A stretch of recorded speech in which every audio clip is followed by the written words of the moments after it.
Bonjour, bienvenue à nouveau à notre troisième édition du Retail Day. Donc on vous l'a dit, le Retail Day en partenariat avec Bourse Direct et Euroland Corporate, c'est l'opportunité pour vous, actionnaires individuels, d'entendre, d'écouter nos pépites small cap, les dirigeants d'entreprises cotées, et de poser aussi vos questions à ces dirigeants sur l'activité, le business et évidemment la stratégie.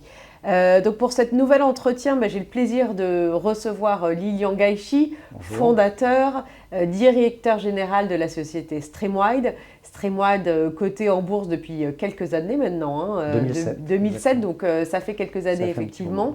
Et on va parler plus spécifiquement avec Streamwide d'une thématique qui est un peu au cœur de l'actualité actuellement. On va parler communication, communication critique, souveraineté économique. Voilà, tous ces sujets, puisque Streamwide, vous êtes positionné sur ces sujets-là, puisque vous êtes un éditeur de logiciels spécialisé dans les communications critiques et collaboratives.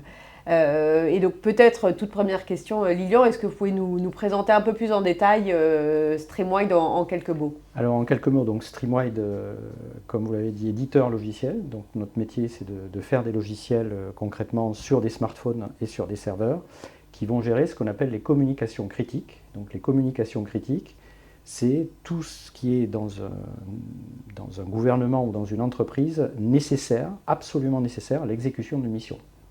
Donc typiquement, c'est ce qui est fait aujourd'hui par les walkie-talkies. Si vous regardez les policiers, les pompiers, les militaires, ils ont tous des radios, c'est un peu le terme consacré, donc on appuie, on parle et on a des communications de groupe, etc. Donc ça, c'est un peu l'ancienne génération. Et en fait, notre solution, elle permet de délivrer le même service et d'en faire plus, bien entendu, sur la base des technologies smartphone, 4G, 5G, au départ civil, mais qu'on va amener dans un domaine sécurisé. Donc voilà ce que c'est que les communications critiques. Et j'ai coutume de dire que la définition, c'est que si ça ne marche pas, on tue quelqu'un. C'est ça la définition de communication critique. Donc c'est pour ça effectivement que vous êtes un peu au cœur de l'actualité. Vous avez fait aussi beaucoup de bruit puisque vous avez réussi à équiper justement tout le système de sécurité pendant les Jeux Olympiques qui se sont faits à Paris l'été 2024. Est-ce que vous pouvez nous expliquer en quelques mots ce que vous avez fait au moment des Jeux Olympiques? Est-ce que ça a marché? Quels ont été les résultats de l'utilisation de votre technologie? Et finalement, voilà, qu'est-ce que vous en tirez pour la suite grâce à cette opération? Alors la genèse du projet sur les Jeux Olympiques, c'est la volonté du gouvernement d'avoir un événement très bien sécurisé. Donc juste pour donner quelques chiffres, il y a à peu près 200 000 policiers et gendarmes en France. Et rien qu'à Paris, le gouvernement a décidé d'en déployer 50 000 pour la période des Jeux Olympiques, sans parler des militaires, des forces spéciales et de tous les services annexes. Et en fait, pour coordonner ces gens-là, 5 ans au préalable, on s'est rendu compte que les radios classiques, donc la technologie qui s'appelle Tétrapol, c'est en gros l'équivalent de la 2G, si vous aviez un vieux smartphone. Donc on peut parler, on peut éventuellement envoyer un texto, mais c'est tout, n'était pas suffisante. D'abord parce qu'il n'y avait pas assez de terminaux radio, et ensuite parce qu'elle ne permettait pas de faire ce qu'on a besoin de faire en 2025, c'est-à-dire d'échanger des fichiers multimédia, d'être coordonné et de gérer toute la complexité d'un groupe de 50 000 personnes sur le terrain. Et donc il a été décidé de faire un projet qui dote chaque policier et gendarme d'un smartphone, évidemment sécurisé, durci, et d'un logiciel sur ce smartphone, en l'occurrence la solution Team on Mission de Streamwide, puisque nous avions été sélectionnés en 2018 dans un premier appel d'offres, pour permettre de gérer tous ces flux de communication, bien sûr le push-to-talk, donc j'appuie sur le smartphone et je parle, mais aussi échanger des photos, des vidéos, gérer la localisation des personnels, gérer toute la complexité de ces groupes.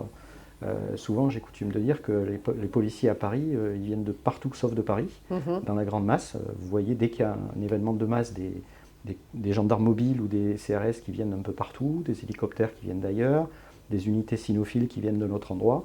Donc coordonner tous ces gens, c'était un vrai challenge. Et en fait, le ministère de l'Intérieur, et en l'occurrence la NFSI, nous a choisis pour ça. Assez en amont, 5 ans. C'était un gros challenge parce qu'il fallait équiper non seulement Paris, mais toute la France, donc 200 000 smartphones à déployer, et gérer cet événement avec notre logiciel sous forme de la communication primaire. C'est-à-dire qu'il y avait encore des radios, mais on allait utiliser prioritairement le smartphone. D'accord. Et donc ça a été à la fois un gros challenge pour nous, à la fois technologique, humain, et commerciale, puisqu'il fallait que tout ça soit financé sur des durées assez longues, et former les gens et déployer tout ça, donc la vraie conduite du changement, pour que tout se passe bien pour les Jeux Olympiques. Et il y a eu beaucoup d'interactions énormément, sur le moment, énormément pendant d'interactions, ouais. Alors beaucoup en amont, parce qu'en fait on a eu la chance de travailler avec... vraiment, il faut qu'on remercie la qualité des personnels avec qui on a travaillé à la NFSI, à la fois les gendarmes et les policiers, sur anticiper, préparer, organiser cet événement où je crois que globalement la France a démontré qu'on savait très bien faire. Et dans le domaine des forces de sécurité intérieure, c'est aussi un sans faute, puisque tout s'est très bien passé, alors avec plein de choses qu'on ne sait pas, évidemment, dont on n'a pas le droit de parler. Plus Mais exactement. clairement, le bilan était très positif. Mais le bilan était très positif, puisqu'il n'y a pas eu d'incident majeur, et on a même inventé des use cases. Un exemple qui vient du terrain, c'est que par exemple, dans les grands événements de foule, il y a toujours des enfants qui se perdent. Et en fait, auparavant, avec les radios, c'était très compliqué. Et grâce à notre solution, ils ont été retrouvés il y a rapidement. plus de 150, pendant la cérémonie d'ouverture des Jeux, il y a plus de 150 cas qui ont été traités en échangeant des photos, tout simplement, sur des groupes géolocalisés. Puisqu'en général, les parents et les enfants, dans une foule, ils ne sont pas très loin. Donc si on envoie la photo des uns et des autres, on retrouve très vite les parents et on ramène les enfants à leurs parents. C'est un exemple parmi d'autres, mais qui montre ce que c'est que la digitalisation des communications critiques et tout ce qu'on gagne à faire ça sur un smartphone. D'un point de vue réseau aussi, le partenaire c'était Orange. Donc il y a le réseau RRF qui est en train de se déployer, qui n'était pas prêt pour les Jeux, qui est mis en œuvre cette année. Là c'était uniquement le réseau Orange, donc il n'y avait pas de multi-opérateur. Et c'est aussi un sans faute, puisque tout ce qui est préemption, qualité de service, disponibilité du service, ça a été là. Donc c'est vraiment une référence importante pour nous, parce que déployer sur 200 000 personnes, gérer un événement de cette ampleur avec autant de pression, ça n'avait jamais été fait avec la technologie MCX sur smartphone. C'est la première mondiale. Et ça a parfaitement fonctionné. Donc on ne peut plus dire que ce n'est pas possible ou que ça ne marche pas, parce qu'on a prouvé que ça pouvait marcher. Et fort de ce succès, donc comme vous dites, les sujets de souveraineté, de sécurité, de cybersécurité sont vraiment mis en avant, particulièrement aujourd'hui, notamment en Europe. Comment vous arrivez à capitaliser sur ce succès, et est-ce que c'est un tournant dans la vie de Streamwide ? Alors, c'est un événement fondateur en tout cas, comme l'a été au départ de gagner l'appel d'offres et ensuite de délivrer. En termes de confiance, c'est un monde où la confiance est extrêmement importante. Donc pour nous, c'est un événement fondateur. Dans le milieu, je dirais, ça se sait aujourd'hui. Donc on essaye de communiquer le maximum sur ce savoir-faire avec les différents partenaires. Donc Orange, Ericsson par exemple. Là, on était sur le salon du mobile avec Ericsson qui nous a choisi dans son écosystème. Aussi parce que c'est eux qui faisaient le cœur de réseau pour Orange, pour les Jeux. Donc on essaye de capitaliser sur cette référence. Et derrière, on espère que ça booste un peu les projets des différents pays européens et aussi que ça nous serve de référence à l'international, en particulier sur les marchés export comme le Moyen-Orient ou l'Amérique du Nord. On espère vous voir au JE de Los Angeles. Absolument, on essaye d'y travailler. Le commercial à l'international est compliqué sur la sécurité publique, justement parce que ces enjeux de souveraineté, derrière il y a des questions géopolitiques. Est-ce qu'on achète européen ou est-ce qu'on achète américain? Donc nous, on est dans la team Europe. Mais vous êtes quand même localisé aux États-Unis. Alors on a des implantations locales, on essaye et on a déjà un écosystème de distributeurs, puisqu'on est une petite société, c'est quand même David contre Goliath, donc il faut qu'on s'allie aussi avec des gros partenaires, dont Airbus, Ericsson, Nokia, Capgemini, Orange, des opérateurs ou des intégrateurs systèmes ou des équipementiers qui vont distribuer nos solutions, et l'intégrateur, il faut qu'il soit local, parce qu'il faut que le client ait confiance en lui. Donc en fait, on a aussi beaucoup de sociétés qui ont un savoir-faire géographique donné, par exemple au Canada, une société qui s'appelle Wescan, qui est spécialisée dans les systèmes pour les industries dans l'ouest du Canada, et donc qui est notre distributeur local. Donc on essaye, via nos bureaux, d'avoir cet ancrage local pour avoir de la distribution au plus près des clients. D'accord. Donc effectivement, petite entreprise, mais qui travaille avec des gros. Un autre partenariat fondateur pour vous, ça a été le partenariat avec Airbus. Est-ce que vous pouvez nous rappeler rapidement aujourd'hui quel est ce partenariat et surtout ce que vous y attendez? Parce qu'on peut s'imaginer qu'avec ce qui se passe encore, il peut y avoir des perspectives très attrayantes. Absolument. Alors le partenariat avec Airbus, en deux mots, Airbus, c'est un des deux gros leaders mondiaux de l'ancienne génération. C'est-à-dire, pour faire simple, des walkie-talkies avec des technologies qui s'appellent Tetra, Tetrapol, P25 pour les États-Unis. Et en fait, Airbus et Motorola sont aujourd'hui les deux co-leaders mondiaux. Peut-être Airbus est un petit peu devant en nombre de déploiements de ces technologies radio. Et Airbus nous a choisis pour proposer une transition à ses clients et à travers son produit Agnet, qui est en fait une marque blanche de notre technologie, enfin qui inclut notre technologie, proposer une migration en douceur aux clients existants pour passer du walkie-talkie au smartphone. Donc pour nous, cet accord de marque blanche, enfin OEM, on est intégré dans leurs produits, au cœur de leurs produits. C'est très important parce que d'abord, pour cette énorme masse de clients, je disais le chiffre de 200 000, en Allemagne, rien qu'en Allemagne, il y a 800 000 terminaux Tetra par exemple. L'enjeu, il est très important. On a intérêt à faciliter cette transition et on a intérêt à travailler avec le partenaire qui a la confiance des clients et des gouvernements et qui sait transitionner la sécurité publique vers ce nouveau monde du smartphone, qui a quand même des paradigmes un petit peu différents que la radio où on achète une boîte, où c'est le même fournisseur qui fait tout. C'est un partenariat qui fonctionne très bien aujourd'hui, à la fois d'un point de vue technologique, puisque on a vraiment réalisé une intégration dans leur écosystème de solutions, et d'un point de vue commercial, puisque tous les clients d'Airbus Public Safety, puisque c'est le nouveau nom de la division qui s'appelait anciennement SLC, se voient proposer l'offre Agnet et donc la technologie Streamwide. Et donc pour nous, en termes de licence utilisateur, c'est fondamental de pouvoir faciliter avec le partenaire existant cette transition de la radio vers le smartphone. Mais je dirais que c'est qu'une partie de l'écosystème. Airbus est actif dans le domaine de la sécurité publique, donc police, gendarmerie, pompiers, et on diversifie notre écosystème pour être à la fois sur la sécurité publique, mais aussi sur la défense, et également sur l'aspect entreprise, qui est très important pour nous. Et sur la défense, vous travaillez avec quel partenaire essentiellement? Alors sur la défense, aujourd'hui, on a quelques références. On est un peu en retrait par rapport à ce qu'on sait faire en sécurité publique. Donc on veut passer du bleu au kaki. On a quelques références, mais prestigieuses. C'est un petit peu la même histoire qu'on a eue dans la sécurité publique, puisqu'on travaille notamment via des opérateurs avec des unités spéciales et des services de renseignement, dont par définition on ne peut pas donner trop de détails.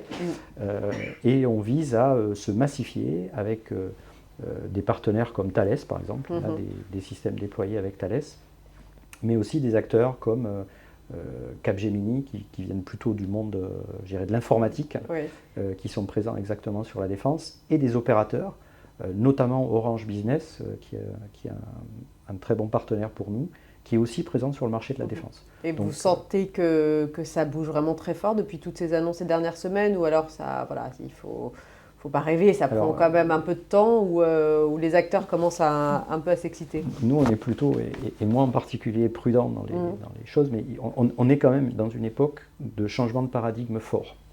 Et ça touche également la défense. La guerre en Ukraine a montré qu'on pouvait faire la guerre avec du bricolage, entre guillemets, des smartphones. Encore aujourd'hui, il y a une grosse partie des communications qui est faite sur des bases IP Internet. Et les Ukrainiens ont montré que c'était possible, et dans la guerre de haute intensité. Donc ça, c'est le premier choc, je dirais, pour l'industrie de défense. Le deuxième, c'est ce qui est en train de se passer en ce moment, qui dit à l'Europe, en gros, il faudrait apprendre à se débrouiller un petit peu tout seul. Donc quand on mélange ces deux facteurs-là, oui, on est sur des dynamiques, la gestion des réservistes, la digitalisation de tout ce qui est maintenance et logistique, dans lesquelles on est présent, où on a des choses à dire, où on a fait des expérimentations, et donc je pense qu'on est bien positionné. Maintenant, je reste toujours prudent parce que l'écart qu'il y a entre les discours et passer de la parole aux actes, c'est pas presse-bouton. Et en fait, en particulier dans ces sujets-là, il faut construire un écosystème, c'est-à-dire il faut trouver le bon positionnement entre des PME comme nous et les acteurs plus traditionnels du marché de la défense, les Thales, Safran, Airbus, etc. Donc ça prend un petit peu de temps à se mettre en place, et aujourd'hui, ce modèle, il n'est pas encore trouvé. Donc certes, l'électrochoc, on va dire, ou les électrochocs des derniers jours a été fait. Maintenant, c'est l'après. Comment on s'organise? Qu'est-ce que ça veut dire derrière les 800 milliards d'investissements dans la défense? Qu'est-ce qu'il y a directement et indirectement, parce qu'on est aussi, nous, présents sur les sites industriels. Il y a aussi des communications critiques sur l'industrie de défense, des sociétés, je pense par exemple à Naval Group, Nexter, etc., qui ont des besoins. Et donc comment on va accompagner tout ça dans la croissance et l'invention de cet écosystème. Mais derrière les annonces, alors bien sûr pour nous, vous êtes au cœur du sujet. On est au cœur du sujet. Voilà, vous êtes au cœur du sujet, mais la mise en place ne va pas arriver en 3 mois. D'accord. C'est sur des durées longues. D'ailleurs, si on écoute les annonces, c'est horizon 2030. Évidemment, c'est horizon 2030. Voilà. Mais la défense, on a eu des très bons signaux. Axe de croissance qui peut être important. Et on a des clients dont on ne peut pas parler, mais qui sont des clients satisfaits. Donc ça, c'est toujours très important. Donc vous êtes sur la défense, vous êtes sur la sécurité, mais aussi sur les entreprises. Alors là, sur les entreprises, on connaît WhatsApp, on connaît Teams, on connaît un peu moins la solution Team on the Run. Comment vous sentez l'appétit des entreprises pour votre solution et qu'est-ce que ça leur apporte vraisemblablement comparé à toutes les solutions existantes qui sont gérées par des gros mastodontes américains? On a souvent cette comparaison avec WhatsApp et Teams et en fait, on n'est pas exactement sur les mêmes marchés. Pour résumer notre positionnement dans l'entreprise, nous on pense que le smartphone est un outil de travail qui va être nécessaire pour tous les types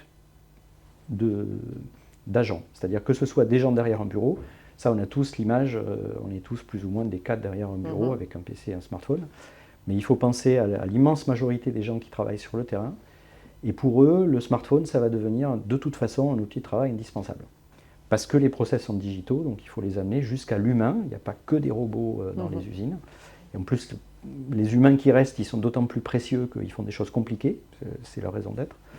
Donc dans l'industrie, en fait, nous, notre positionnement, c'est vraiment ce qu'on appelle le field worker, qui va travailler sur le terrain et qui va avoir des outils de digitalisation pour effectuer des tâches. Et ça, en fait, alors les Teams, WhatsApp, etc., n'adressent pas ce marché-là pour 2 raisons. La première, c'est que pour ceux qui sont gratuits ou quasiment qu'au WhatsApp, c'est le vieil adage, hein. Si c'est gratuit, c'est que c'est vous qui êtes le produit. Ouais. Donc dans une industrie qui par définition est sensible parce qu'il y a des risques humains, comme je disais, mission critique, mais il y a aussi des risques business. Si on va arrêter une chaîne de production et ça va bloquer pendant des heures, on ne peut pas se fier à WhatsApp, qui est un outil qui est fait pour gérer les hobbies personnels et les goûts et les couleurs de chacun. Et en ce qui concerne Teams, Microsoft vient vraiment du desktop, c'est-à-dire de la personne qui travaille derrière un bureau, qui est plutôt sédentaire. Donc en fait, ils n'ont pas les fonctions, ce n'est pas adapté à une personne qui est sur le terrain. Je vais citer quelques exemples, mais la loi impose par exemple ce qu'on appelle le PTI en France, la protection des travailleurs isolés. Il n'y a pas ces fonctions dans Teams, il n'y a pas ces fonctions dans WhatsApp. Donc c'est fournir un bouton d'appel d'urgence, détecter les chocs et la position horizontale un peu trop prolongée. Voilà, ça c'est une obligation légale. En fait, nous on sait le fournir, Teams ne sait pas. Et donc là, on n'est pas tout à fait sur le même marché. Quel type de secteur du coup Donc les secteurs, c'est tout ce qui est grosse emprise industrielle et de transport.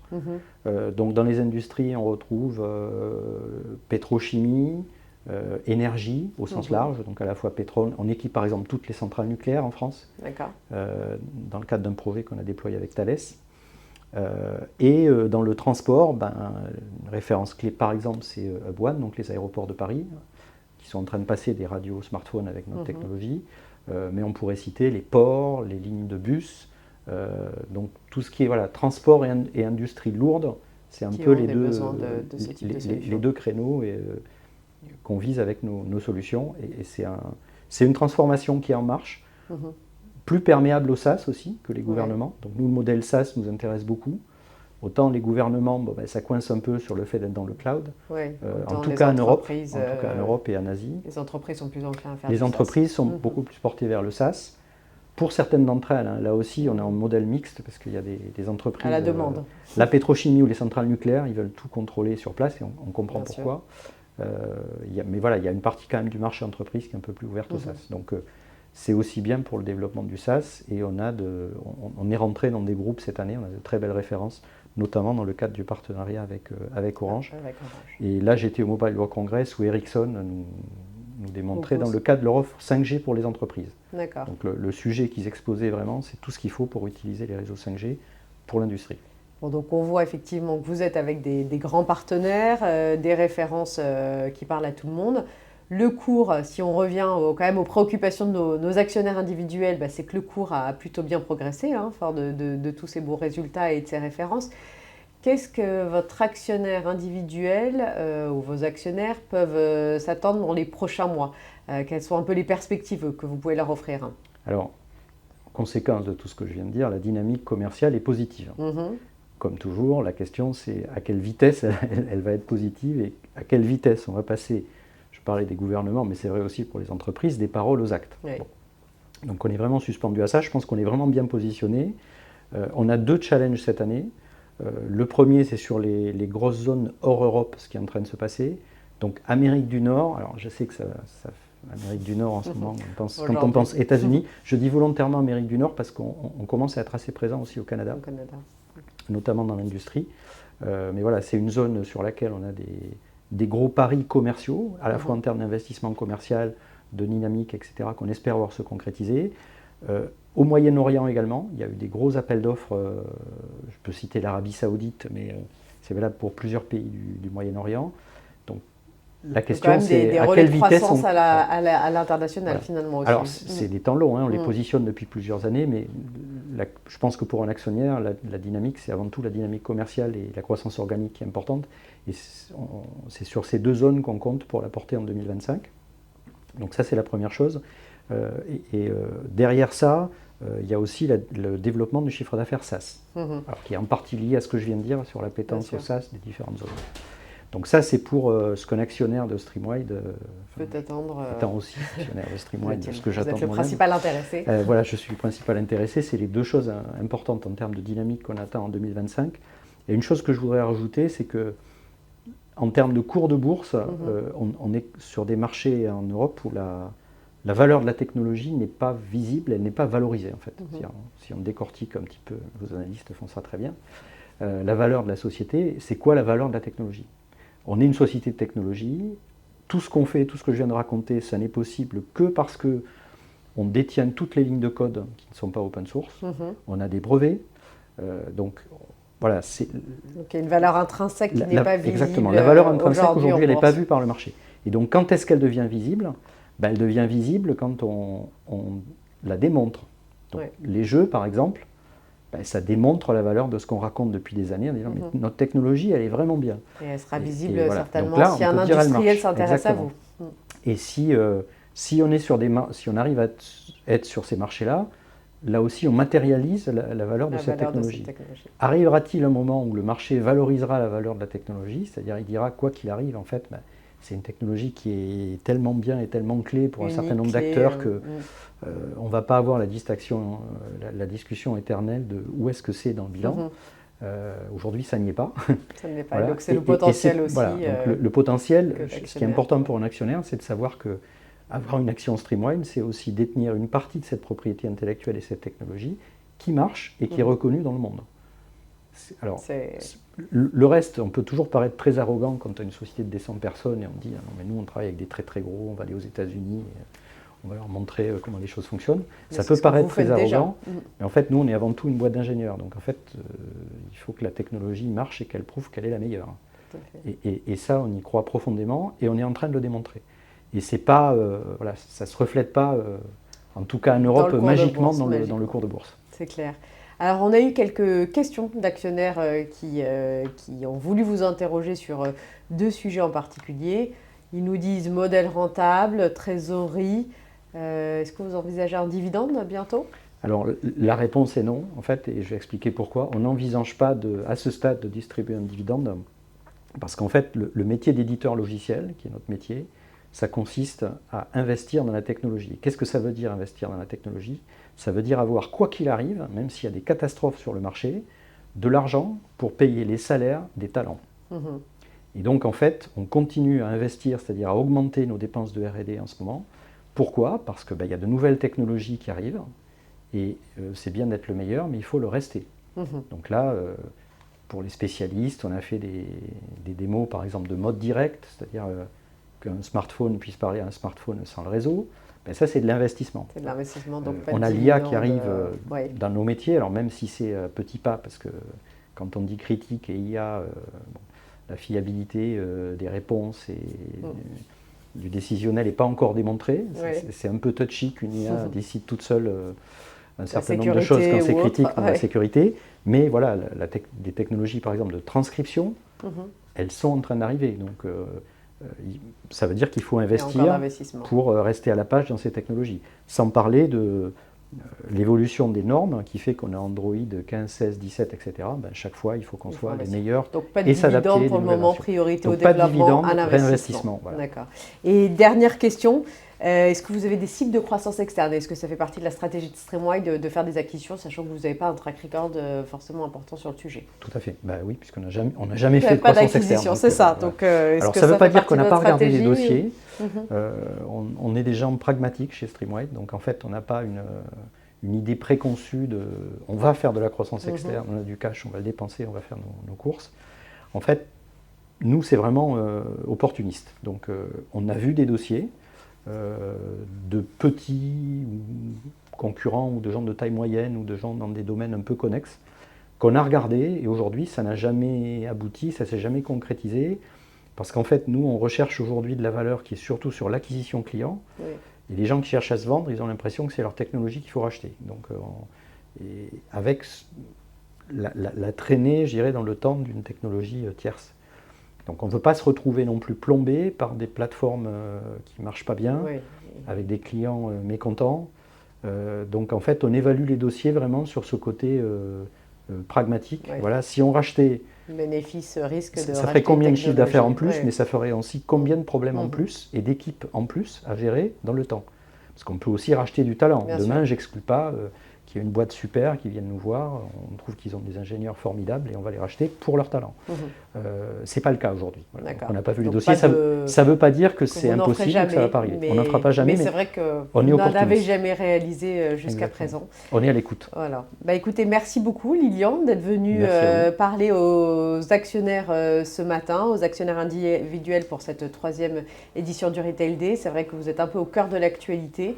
Donc je pense que voilà, vos actionnaires sont heureux de savoir que vous êtes déjà bien positionnés grâce à tout votre track record. À très bientôt. Merci.